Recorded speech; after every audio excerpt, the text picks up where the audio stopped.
Oops.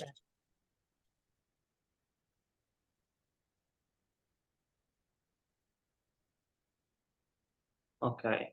Can you still hear me? Yes. Perfect. Loud and clear. Yeah. So I guess we're gonna start now. Thanks for joining. Thanks, Riccardo, for accepting the invitation. So today is the first seminar of the series for analysis junior seminars. And Riccardo is a PhD student at École Polytechnique Fédérale de Lausanne under the supervision of Professor Simone De Paris.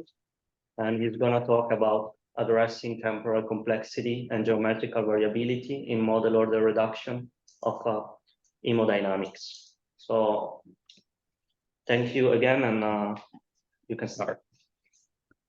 Thanks, Mohad, for the nice invitation and introduction. I hope everybody hears me well. If not, just, well, tell me. So yes, I'm PhD student. I'm Riccardo, I'm PhD student, finishing my third year. So say towards the end of my PhD year in Lausanne. And today I will take this occasion to sort of do the general trials for my defense, which will be hopefully this summer. So I will try to cover a little bit what I did during these 3 years of PhD. For this reason, I won't go too much into details, but sort of try to give a broad spectrum of what are my research interests and my research direction, say so. So let's say the talk will be mainly divided in two parts. There will be a first part where I will try to address the temporal complexity. Then I will come to that soon, and this will be further divided into two different parts, one that is more related to model order reduction and one which is instead more related to sort of a use case in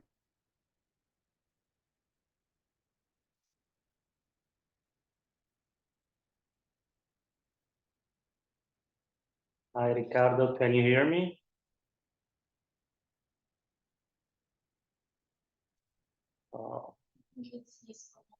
I guess yes. so. Okay, sorry. There was just a little lag. A little lag, yeah. Okay. Continue. Do you still hear me well? Yeah, now we can. Okay. So just to summarize a little bit, let's say the motivations, but I mean, this is a very general word to say that. So hemodynamics is in general the study of how blood flows through our vessels, and the direct inspection of hemodynamics by means of imaging is actually hard. So that's why numerical simulations in general are useful, and they come at rescue. Nonetheless, high fidelity CFD simulations, or even eventually FSI simulations, in order to take into account the effect of the vessel walls, are really expensive in terms of computational resources, and also in terms of time, and also, if you want, in terms of money, which is anyways a factor. And this prevents from real-time diagnosis. In some extent, this prevents from using numerical simulations real-time in the clinical practice. And that's why, in the context of hemodynamics, reduced order models have been developed, and there's actually a zoo of reduced order models out there. In my work, I've been focusing on a specific branch of reduced order models, which are projection-based reduced order models, out of which the reduced basis method is the lion, if you want, is the most important one, as the most widely recognized one. So reduced basis methods have lots of advantages. I won't detail that here, but still they also come with a set of bottlenecks, among which we can for sure count temporal complexity, so dealing with problems where we have to simulate for very long time intervals and or for lots of time steps anyways, and geometrical variability, so the ability of the models to handle the solution to the Navier-Stokes equations in this case in variable geometries, where the variability of the geometries is not just like bending a tube, so it's not, if you want, parameterized, but it's a patient-specific variability.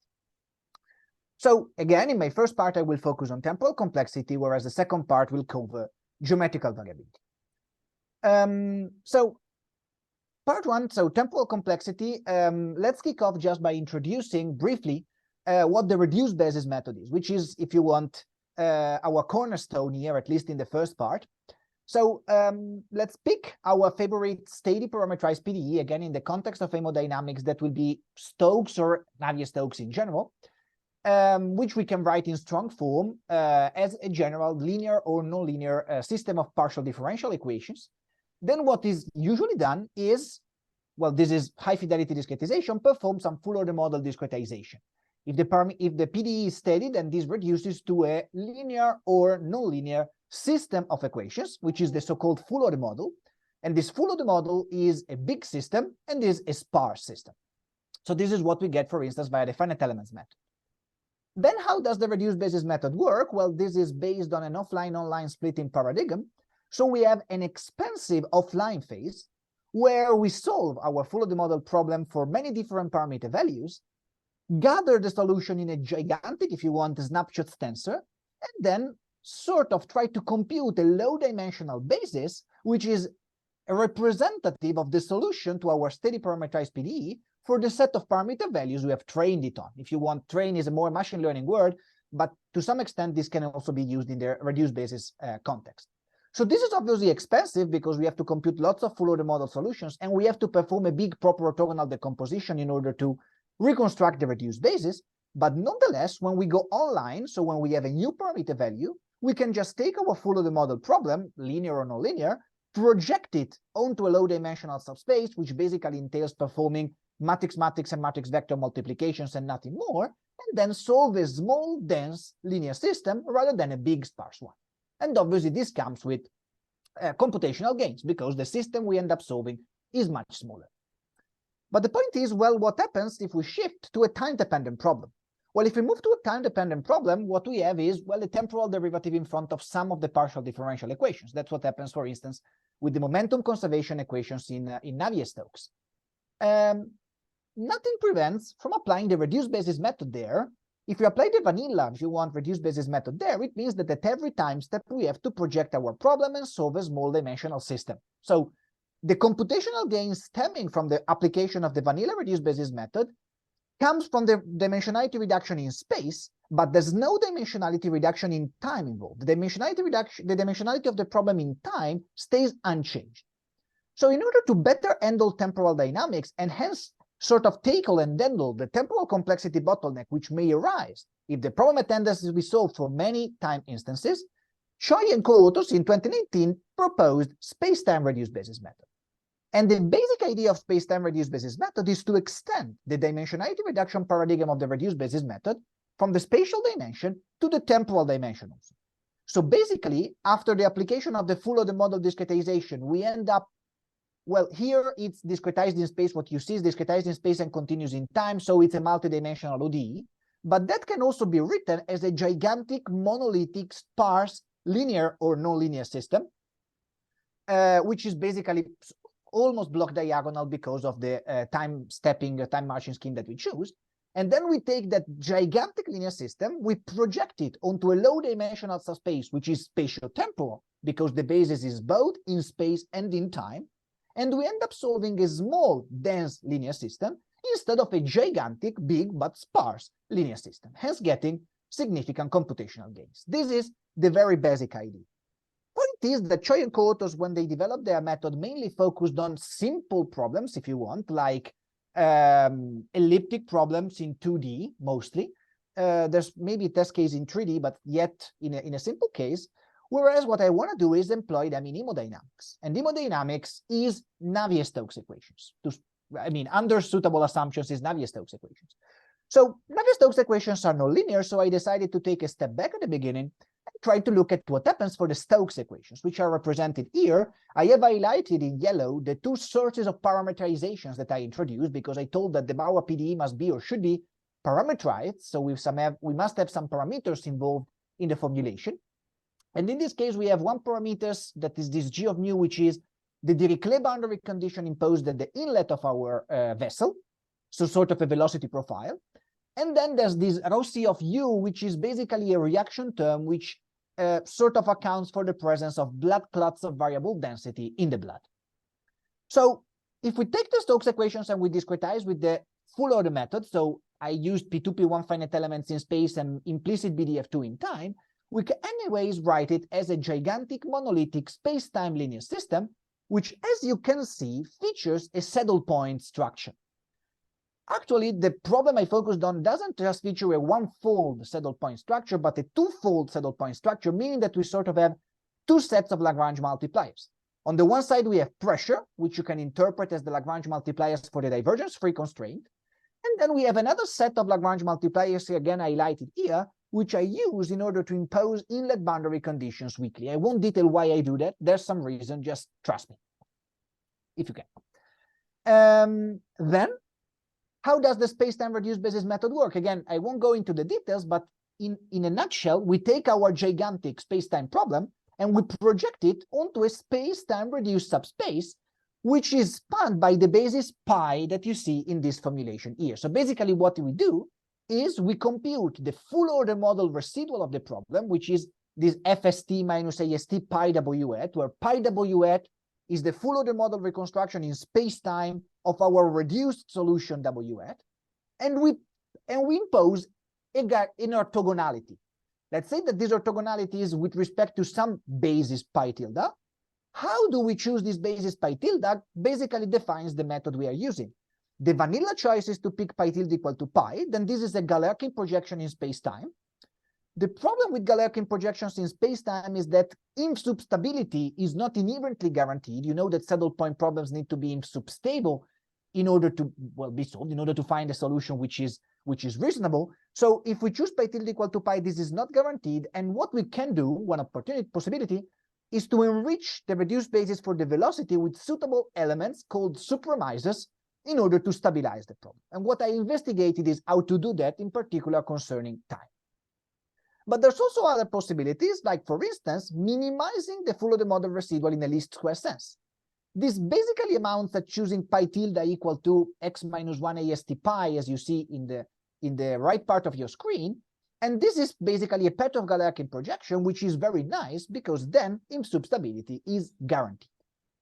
And numerical results will confirm our expectations. Here you see a plot of the solution on the top, and on the bottom the corresponding error with respect to the full order model solution for the vanilla reduced basis method, which is on the very left. In the middle we have the Galerkin, and in the right we have the Petrov Galerkin. You see that the error with the Galerkin is basically equal as with the vanilla reduced basis, whereas the Petrov Galerkin is a bit higher. But if you look at the speedups, with the Petrov Galerkin we reach speedups of the order of 3,620, whereas with the Galerkin we just go to 1,000. And why is that? Because with Petrov Galerkin we inherently have stability without any form of supermised enrichment. So the system we end up solving is significantly smaller. Okay, but then I told you hæmodynamics is not Stokes. Hæmodynamics is nonlinear. Everything in our life is nonlinear if you think about it. And so we have to solve Navier-Stokes. Navier-Stokes, well, is not much of a difference with Stokes, except that we have this nasty convective term, which is bilinear. This is important, but yet is nonlinear. I have highlighted here in blue.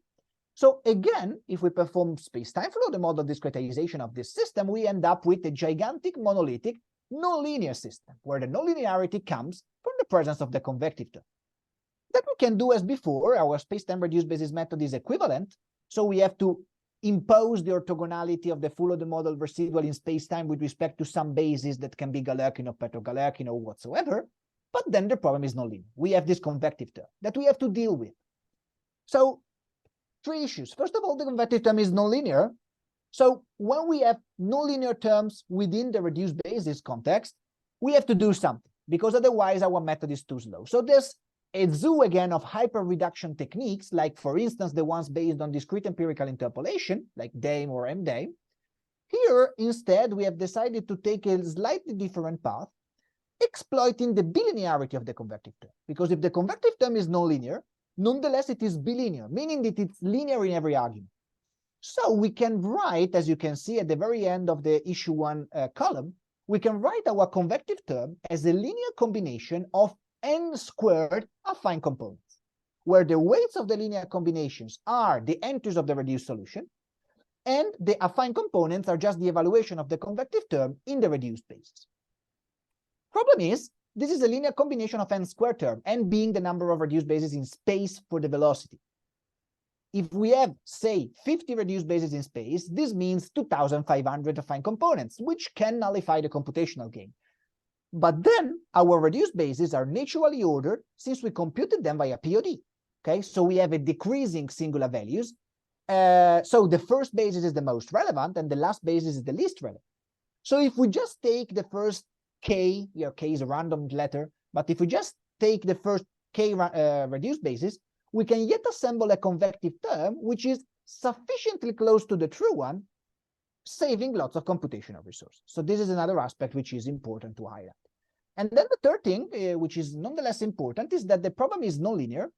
And since we are solving in space-time, we cannot perform any form of semi-implicitization, like we cannot treat the convective term semi-implicitly, because we don't have a time marching step where at time step n, I can use the solution at time step n+1 to assemble the convective term, because the solution at time step n+1 is an unknown in itself. So we have to solve the problem implicitly. We cannot go for semi-implicit, and then we have to perform Newton iterations and suitably initialize Newton iterations. So I won't detail how we did that. I used RBF for the ROM, so non-intrusive reduced basis method to that goal. But nonetheless, this is very important in order to help and boost convergence. So again, results for Navier-Stokes look pretty nice, even though the speedups decrease a little bit compared to Stokes because of the Newton iterations. And the errors go up a little bit, especially for the path of Galerkin. But nonetheless, we can retrieve errors which are more or less aligned with the prescribed pot tolerance and gain a lot with respect to the vanilla reduced basis. Here you see that the computational gain over 600 time steps is almost of a factor of 10. Very last step of this first part, which is, I would say, the longest one, so hopefully I am still in time, is another aspect of hemodynamics, which is hemodynamics is not even Navier-Stokes, because hemodynamics is blood that doesn't flow into arteries made of iron, is blood that flows into arteries which are made of an elastic material in general. So actually blood flow is a fluid structure interaction problem. We have the blood that exerts its effect on the structure and the structure that exerts its effect on the blood. So in order to, well, model that, we have to go with FSI. FSI involves solving an elastic problem for the structure and then couple that with the Navier-Stokes equations using both dynamic and kinematic coupling. This is a mess. So that's why in order to get this real time, we have to go reduced order.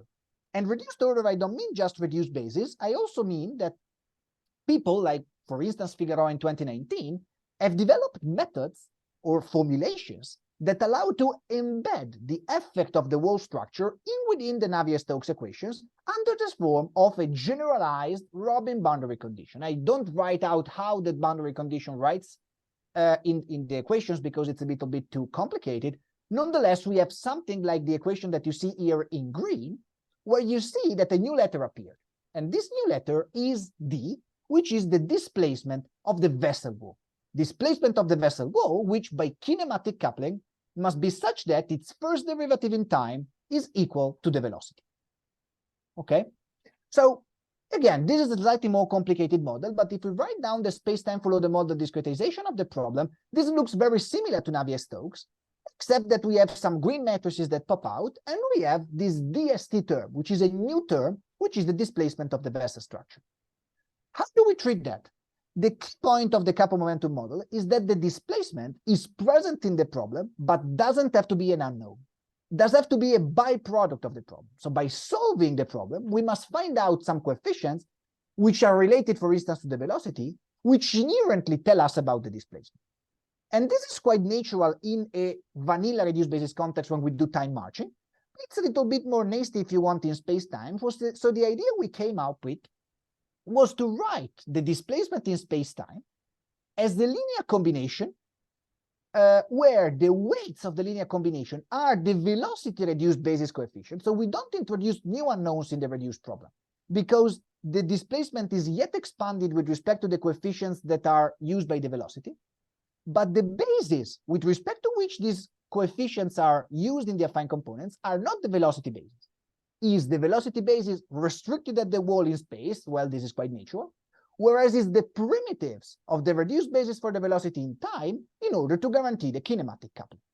Okay, so with this trick, we basically solve Navier-Stokes with some particular boundary conditions and automatically find the displacement. Okay, so this is yet still a little bit of ongoing work, but yet the results say look promising. This is a test that I ran just on a tube. Here you see let's say the solution and the error for the vanilla reduced basis and the space-time reduced basis. The error with the vanilla reduced basis here is quite lower, so we get errors which are a bit high, even though, yet again, more or less aligned with the pot tolerance, so they are higher, it performs a little bit worse, but yet the error is not dramatically high. And in terms of the speedups, well, on 300 time steps, still the vanilla reduced basis is faster. So I am currently running tests considering more time steps.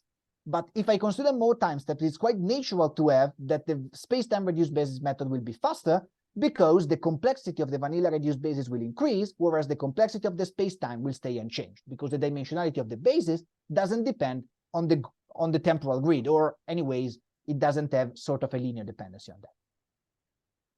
Okay, so this is like my first year and more of PhD. So what I did next? Well, first thing I did is, well, I have very nice space-time reduced basis methods that are very fast. So why don't I use them as surrogates within deep learning models? So I sort of started diving into the problem of physics-informed deep learning, which in a nutshell is just trying to enrich deep learning models with knowledge of the problem physics to ease in the training procedure and improve predictive performances. The most famous example in that direction, I guess I don't have to tell you, is PINS. But in my research, I focus on a different model, which is reduced basis deep neural networks, BDNNs, which have been introduced by Dal Santo and co-authors, among which my supervisor Simone De Paris in 2021. And these models basically work as follows. They are asymmetric autoencoders. So in input, they take scattered values of the solution to some parameterized PDE, say the heat equation or the Navier-Stokes. Then we have an encoder, which is a neural network, which maps the parameters, the solution measurements to the inherent parameter values. So it's a solution to parameter map. Then we have to go back. We have to go from the parameters to the solution. How do we do that? Potentially, we can do that by another neural network. But if we do that by another neural network and we train everything in one shot, we don't have guarantee that what we estimate in between is actually the physical parameters. So in order to guarantee that what is estimated in the middle of the network, in the latent dimension of the network, is actually the physical parameters, we need to pre-train a surrogate solver, which takes as input the physical parameters and gives as output the solution. So what I used, instead of using a pin, which could be possible, I used a space-time reduced basis solver. Well, in the reduced basis deep neural networks, they work on steady PDEs, so they used a normal reduced basis solver, not space-time. What I did is extending this to space-time and embedding as decoder a tensorial space-time Galerkin reduced basis solver. Why I stress that it is tensorial? Well, because it has to be compliant with backpropagation. So we have to sort of code it. This is more an implementation thing. We have to code it in such a way that we can compute backprop, we can compute gradients, and we can optimize over the hyperparameters of the neural network. So in a nutshell, in input, scattered values of the solution, in output, the same scattered values of the solution in between the parameter values. Notice that the parameter values do not appear in the loss function, so they are just retrieved as a byproduct. We don't need to know the parameters to train the neural network, which is very important. We just need a set of measurements. So results, again, they are pretty nice. This is Navier-Stokes in a femoral popliteal bypass geometry. So this is also a patient-specific geometry. Where I impose, again, Dirichlet boundary conditions at the inlet and, well, homogeneous Neumann at the outlet to go simple. And in the figure, in the middle, well, you see the estimation results. So if the dots are on the red line, it means that the estimation is good. And actually, the dots look like being on the red line. So it means that our model has been able to well reconstruct the parameter values, except from one, the one on the bottom left corner, where the reconstruction is quite bad, but that's because the solution exhibits quite low sensitivity with respect to that parameter, so it's difficult to be reconstructed. And similar results have been obtained also giving as input pressure, in this case, rather than velocity measurement, pressure measurements. In this case, the estimation results are a bit worse, but this can be sort of justified because pressure is nothing but the Lagrange multiplier of the divergence-free constraint in the Navier-Stokes, so it's a little bit less informative than velocity, so it's reasonable that estimation results end up being a bit worse. In a similar fashion, also a completely different project, which actually dates back to my master thesis, so almost 4 years ago, where I tried to do a similar thing, but in the context of electrophysiology. So in that case, the measurements that I had were measurements of the electric potential on the torso, on the body surface, so the one when they put an ECG electrodes on your chest. And the goal was, starting from these traces over time, reconstruct what happens in terms of potential on the epicardium, so on the heart. So this is an inverse problem, and hence ill-posed. And why it's inverse? Because the physics tells that the electric potential propagates from the epicardium through the torso up to the body surface. So the physics goes from the heart to the torso, but what I want to do is go from the torso to the heart. And they decided to use, well, again, a space-time RBDNM model. This is, well, similar to before. So I have signals in input and signals in output, and the loss is computed by as an autoencoded loss by comparing the signals. The encoder is a trainable neural network. And what does the encoder learn is mainly this orange dot that you see there, which is the boundary condition for the physical problem, so, which means the potential on the epicardium. Obviously, learning the potential on the epicardium in itself is difficult, because this would mean this would be mesh dependent in principle, so learning the potential at every time instant, at every mesh location on the epicardium. So what I decided to do is to exploit model order reduction. So what I'm learning is actually the projection of the epicardial potential onto a space-time reduced subspace. And what I'm doing in the decoder, which is the cyan part here, is solve a space-time reduced basis problem, which in this case is just a heat equation, which solves for the propagation of the potential. And these are the results, which again look nice. They look particularly nice if in the loss function we add an additional term, which is a penalization on the space-time reduced coefficient on the epicardium. So we cheat a little bit and we help the model learning it better.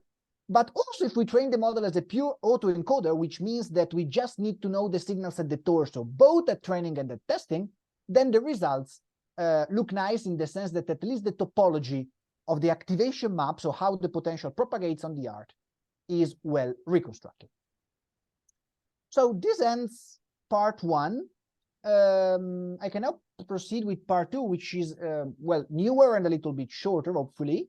But I may also take questions if you already have some, or otherwise I proceed. Maybe we can take question at the end, so you can continue. Okay.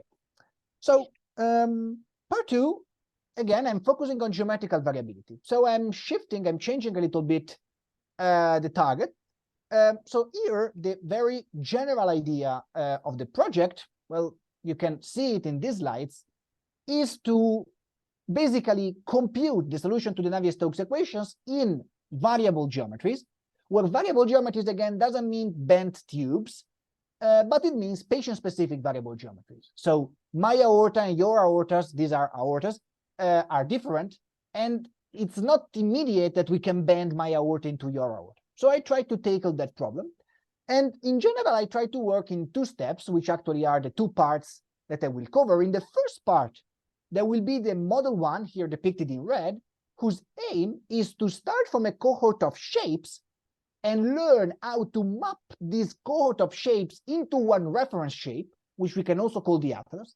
So this is a really geometric problem of mapping a complex shape into a complex shape. Whereas in the second part, with the blue model, I will mostly focus on Navier-Stokes, on hæmodynamics. So the goal is, if I have a shape, random shape, your aorta, and I want to compute hemodynamics in there, can I train a machine learning model that can do that, exploiting eventually also the results of the previous model? So exploiting the existence of a known mapping from your aorta to some reference geometry.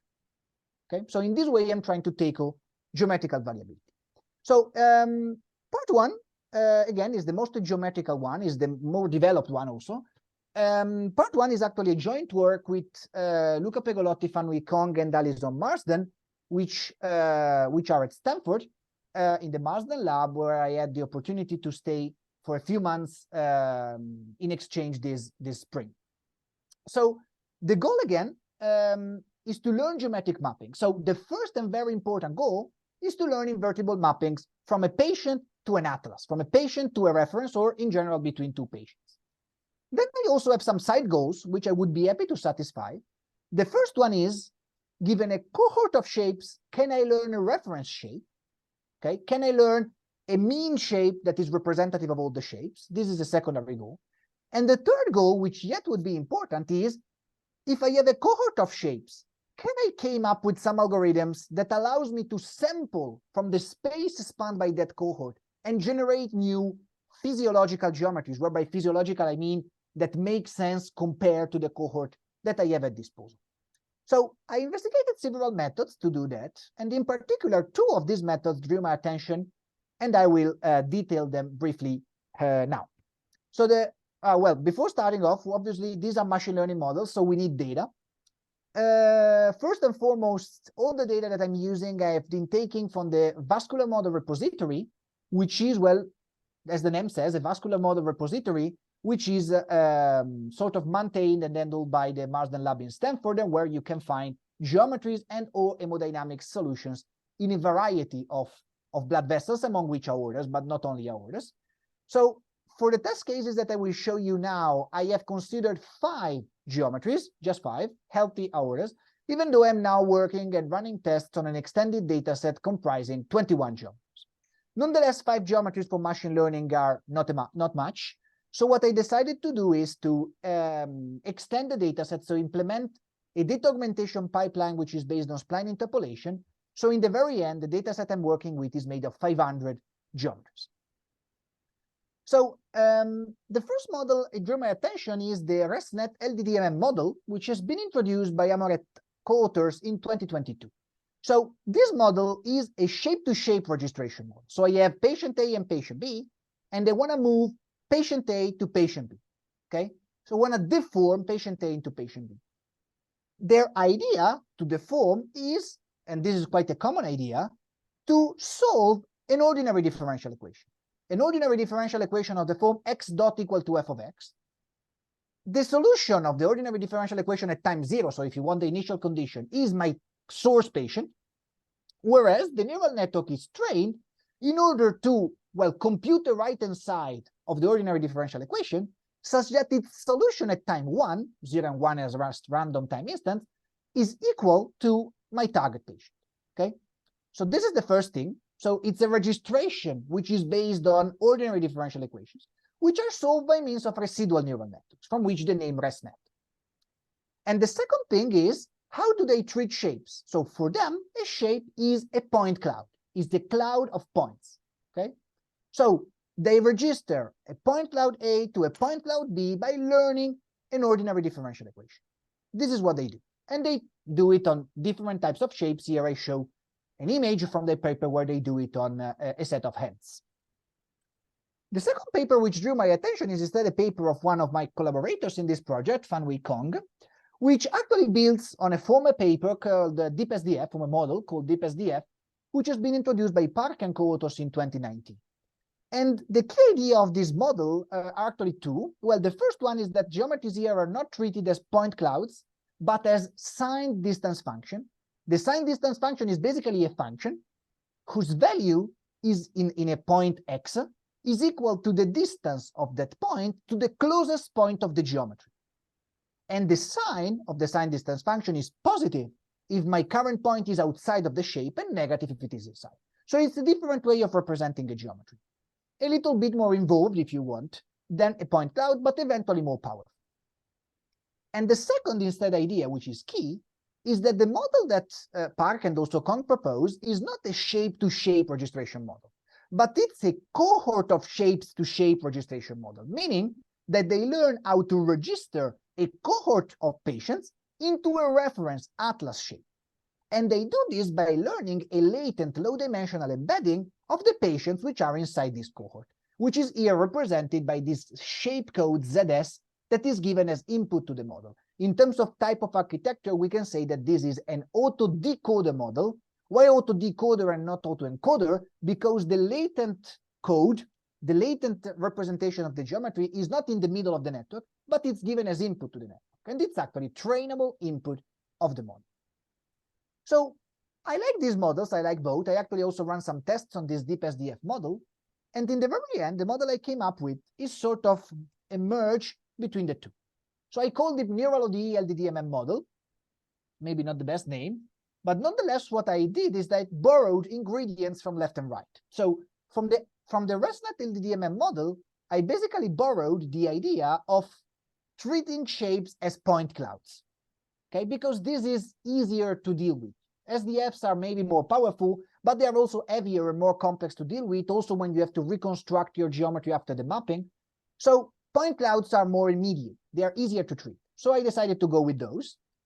Whereas from the deep SDF model, I borrowed the idea of I borrowed the shape code idea. So of registering not one shape to another shape, but a cohort of shapes to a reference shape by sort of a latent dimensionality representation of each element in the cohort via this shape code that you see represented here in green. And the loss function of the model, well, to complete the loss function, basically what I do, well, as you can see in the top part of the figure, I take my source shape. This is my current patient. This is my aorta. I treat it some way, and I feed it to the neural ODE model. The neural ODE, again, is what I told before. So it's a neural network which learns the right-hand side of an ordinary differential equation, which is then integrated in 0, 1. And the solution of the ODE in 1 is the corresponding point on the target from the source. So what I do is I take my current patient, I sort of deform it via my neural ODE forward in time, and I get the mapping of my patient to the reference. But then I want also my mapping to be good on the other way around. Well, since the neural ODE is inherently invertible, because I can integrate an ODE from 0 to 1 or from 1 to 0, this is not a problem. But in order to guarantee the accuracy of the inverse mapping, I'm also training it end to start. So I'm taking my reference shape, which is the same for all the cohort. I'm feeding it to the neural ODE. I'm backward integrating the neural ODE from 1 to 0 with backward Euler. I train forward with forward Euler and backward with backward Euler. And I reconstruct my original shapes. And then I compute the distance between the 2 point clouds using the so-called chamfer distance. So that's my metric. Plus, as you see there, some regularization terms. And the results are pretty good. Well, using neural ODEs comes with the advantage that you have very nice videos. These very nice videos basically show how the solution progresses from time step 0, where I have my target shape, so solution at time 0 of the neural ODE, to time step 1, which is the very end time step of these videos, where I have my geometries, which are mapped to the reference shape. Okay, so you see how the mapping proceeds. And you see, or you can picture, that this is also an invertible mapping, because the topology is always guaranteed to be the same. Then, well, okay, this is just a plus, that is, this model can be also trained in a variational sense. So instead of representing a shape by a shape code, I represent a shape by a normal distribution. So instead of learning just a shape code Z, I learn Z mu and Z sigma, so a mean and the standard deviation. And well, this is basically training the model as a variational autoencoder, which comes with the advantage of being able to sample much better, okay? So to use the model in a generative sense, but comes with the cons of having higher errors when it comes to the mapping. But I won't go much into details there. Okay, so then part 2B is how can I use that in order to solve for hemodynamics? And well, the idea, and this project also features the collaboration of Francesco Regazzoni and Stefano Pagani from Politecnico di Milano, is to use universal solution manifold. So my long-term goal, as I told you before, is to exploit nonlinear, non-intrusive, data-driven model order reduction to approximate hemodynamics, considering both physical and geometrical variability. So I have a new patient, which has a new geometry, a new blood density, a new blood viscosity, new boundary conditions, and they want to find its hemodynamics fast. Obviously, find is a big word, say approximate reasonably well. And the model that has been, well, recently introduced by Regazzoni and co-authors in 2022 is universal solution manifold networks, which, as I write here, are artificial neural networks, which are able to non-intrusively learn solutions to PDEs, accounting for both physical and geometrical variability. And the key ingredients of these networks in order to handle geometrical variability are, first, the presence of a latent encoding of the geometries. So if I have a cohort of geometries, which can be presented as point clouds, there's a way of representing them in a compressed manner. And the second key ingredient is it exists a reference geometry, which I can compute or I can choose, and I can always learn an invertible mapping from my source geometries to that reference geometry. Well, you can see that these two ingredients, which are needed by these models, are exactly what I have with my former model. So that's why we have decided to go with those. Again, okay, here I had to generate a data set, so I had to compute some meshes and I had to impose some boundary conditions, which for the sake of simplicity, for the moment, I took the same for all the data points, computing some numerical simulations. Numerical simulations are computed in vascular, again, software developed and maintained in Stanford, using P1 finite elements and VMS SUPG stabilization. So the final model more or less looks like this. So on the very left in gray, you see my current geometry, so a new patient geometry, a generic geometry. And I highlighted here the presence of one point coordinate XYZ. So this point coordinate XYZ is fed to the red model, which is my original model, my geometrical model, which is pre-trained. So I don't have to train it now. I already have it. It's already fine. So this model takes as input XYZ and the shape code, which is nonetheless a trainable input, and it's able to find the corresponding XZ, YZ, ZZ point on the reference shape. Well, now, when I am on the reference shape, I have coordinates on the reference shape, eventually plus time if the problem is dynamic, XZ, YZ, WZ, and I have an encoded representation of the geometry by means of the shape code. So I have everything in order to train this USNet model. So I feed this information to the USNet model, and the USNet model, if properly trained, gives me as output the solution in terms of velocity and pressure in that point. This is obviously a very big picture. Training USNet turns out not to be the easiest thing in the world. I'm currently on it, and I can assure you that.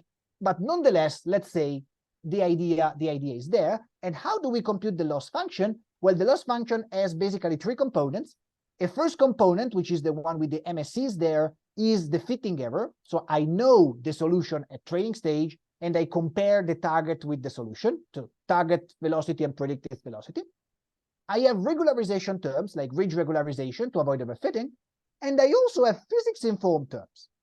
Why? Because my model takes as input XYZ, and neural networks are very good at computing derivatives. So what I can do potentially is to exploit automatic differentiation in order to enhance the loss with physics information, and that's what I in particular did for the continuity equation. So for the moment, I'm moving in a simplified training framework. So I'm only considering geometrical variability. So all the physics like boundary condition, density, viscosity is the same.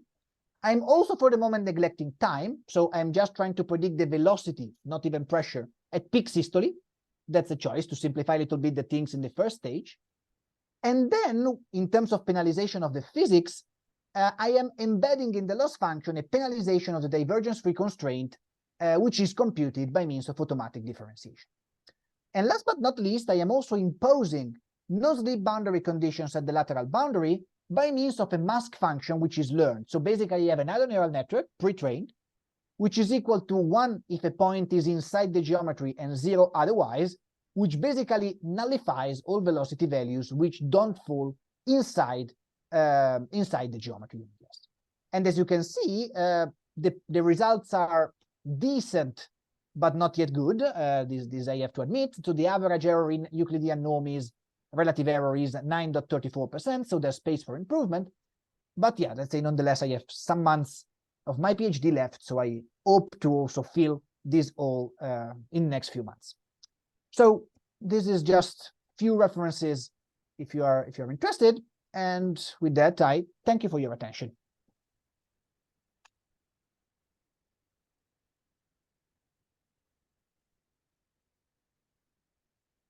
Right. Thank you very much, Riccardo, for the nice presentation. There's a lot of topics and interesting research direction, and maybe now we can take some questions from the audience. Also online, if you want, just unmute yourself and you can ask.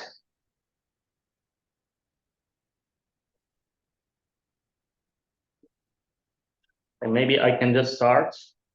Yeah, those two things, like when you're actually treating the geometric deformation, you're considering point clouds. So basically, are you just sampling the geometry and mapping points into points without like caring about, let's say, remeshing, aspect ratio or the mesh and stuff like that?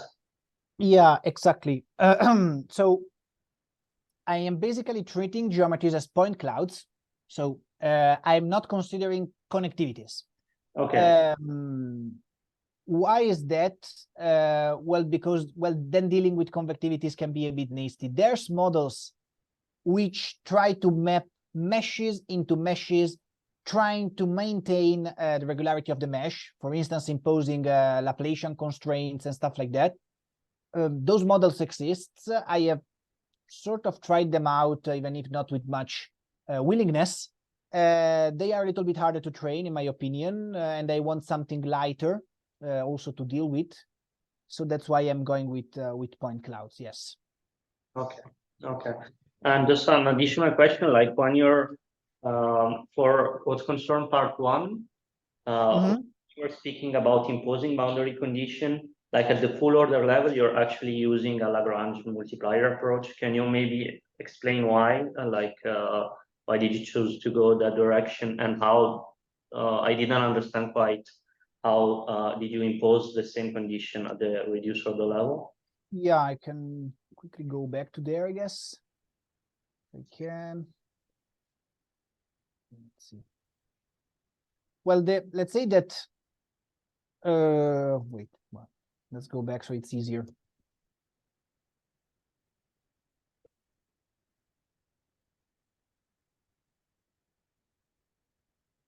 Okay. Where are we at? No, still.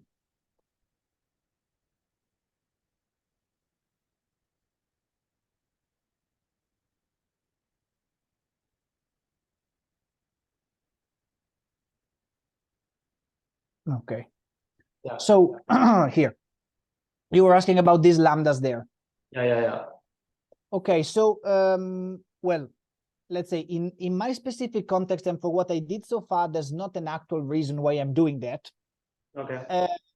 The reason I am doing that is that, at least at the very beginning of my project, the idea was to also, well, add to these things coupling between different geometries. So suppose that I have, well, this stems from a work by Luca Pegolotti, De Paris, and Alison Marsden from a few years ago, where they basically have, say, an aorta or in general a geometry, and in order to better handle geometrical variability, they chop the geometry off into different chunks, and they, well, smartly compute the solution in each chunk, and then they glue the solutions together. And in order to glue the solutions, they use Lagrange multipliers, okay? And then they also use Lagrange multipliers to impose boundary conditions, because, let's say, this is useful. Like, if you have a tube and you have Lagrange multipliers both at the inlets and at the outlets, you sort of don't have to define a special tube object for the inlet where you don't impose boundary condition in a weak sense. So you can use the same meta tube, reference tube, both in the middle of your geometry and at the inlets. If both in the middle and at the inlets, you're nonetheless imposing the inflow by Lagrange multipliers. Okay, this is not maybe easy to explain, but that's more or less the reason. So the idea why I'm using Lagrange multipliers is that this approach is potentially very easy to extend to coupling, to couple the solution in a domain decomposition framework, even if I have not finally decided to go that way, but I decided to tackle geometrical variability in a different way, like I showed in part 2. Okay, thank you. I also have a question. Can you hear? Yeah, Okay. thanks. I have a question of just a curiosity on the last network that you introduced. So the one with the physics informed part inside the loss function. So my curiosity is just how long does the training take? How long does the training take? So you mean, wait, for this model? Yes, this one. Okay, so for this model, I guess we are in, well, I'm training on GPUs. So, well, obviously, if you train on CPUs, everything is much smaller. So I'm training on a cluster on GPUs. This has to be said. I guess the training of this is around 10, I would say in the order of 10 hours. In the order of 10 hours, if we consider geometrical variability. And also the training of the geometric mapping model is of the order of 10 hours. Then obviously this spans with the number of geometries that are in your data set. If you have 1,000 geometries or if you have 100, obviously the training takes different amount. But yeah, more or less we are in the order of 10 hours. Thanks. Additionally, just out of curiosity, because I guess you did say that you were sort of trying also to get a best reference in a way. Did you? I maybe I missed that, but actually, did you manage to do that? Like, what's your approach to get the best reference? To get the atlas shape, you say? Among the geometries you're considering, yeah. So to take the atlas shape, that's a little bit, that's not super easy, I have to admit. So what I did at the very beginning, which was satisfying me, but not extremely satisfying me, was using the LDDMM approach, so large deformation diffeomorphic metric mapping. There's actually a very famous and known software in the community, which is called Deformetrica, that allows to do that. And the Deformetrica software comes also with the ability of computing a reference shape from a cohort of input shapes. So what I did at the beginning was I was feeding my cohort of input shapes to Deformetrica, so no implementation at all from my side, I have to say, and I was getting the atlas out of that. And I was using that as atlas. In the very final tests, nonetheless, I just decided to pick one geometry which looked like reference, like it didn't have any weird branch or any weird pathological condition, and I elected that geometry as reference. Is actually the geometry that you see here in between the blue and the red model in these slides. So as it is, my model doesn't come with the ability of computing the mean shape. Okay. Nonetheless, the model, like this model here, this model here, is a model that comes with the ability of computing a mean shape. So I have gone quick on this model because it's actually quite complicated. There's an archive if you want to look it up, which has been recently released.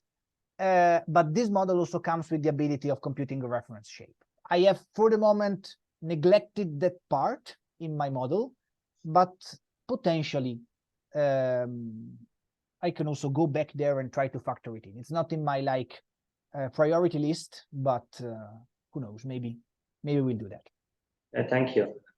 We have a question online from Francesco.